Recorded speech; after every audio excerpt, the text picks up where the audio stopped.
નમસ્કાર મિત્રો, આપ સૌનું ફરી સ્વાગત છે અમારી ચેનલ કેપી ન્યૂઝ 29માં। કેન્દ્રીય કર્મચારીઓ માટે આવી રહી છે એક મોટી ખુશખબર। 8મા પગાર પંચને લઈને સરકાર દ્વારા એક મહત્વપૂર્ણ નિર્ણય લેવામાં આવ્યો છે, જે લાખો કર્મચારીઓ અને પેન્શનરો માટે રાહતના સમાચાર છે। મિત્રો, 8મા પગાર પંચ સમક્ષ મેમોરેન્ડમ સબમિટ કરવાની અંતિમ તારીખ હવે લંબાવીને 31 મે 2026 કરી દેવામાં આવી છે।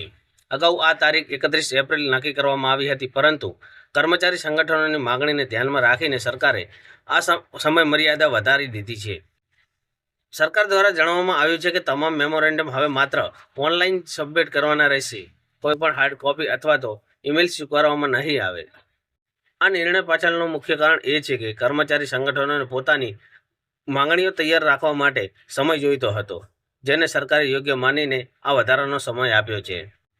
હાલમાં દિલ્હીમાં 8મા પગાર પંચની મહત્વની બેઠકો ચાલી રહી છે, જેમાં કર્મચારી સંગઠનો સાથે ચર્ચા પણ કરવામાં આવી રહી છે। આ નિર્ણયથી હવે કર્મચારીઓ પોતાની માંગણીઓ વધુ સારી રીતે રજૂ કરી શકશે અને આવનારા સમયમાં મોટો નિર્ણય પણ લેવાઈ શકે છે।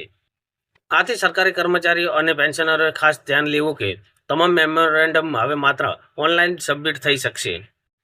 અને હા દર્શક મિત્રો, આવી તાજી અને સચોટ માહિતી માટે અમારી ચેનલને સબસ્ક્રાઇબ કરવાનું ભૂલતા નહીં અને વિડીયો ગમ્યો હોય તો લાઇક તથા શેર કરવાનું ભૂલતા નહીં। ધન્યવાદ।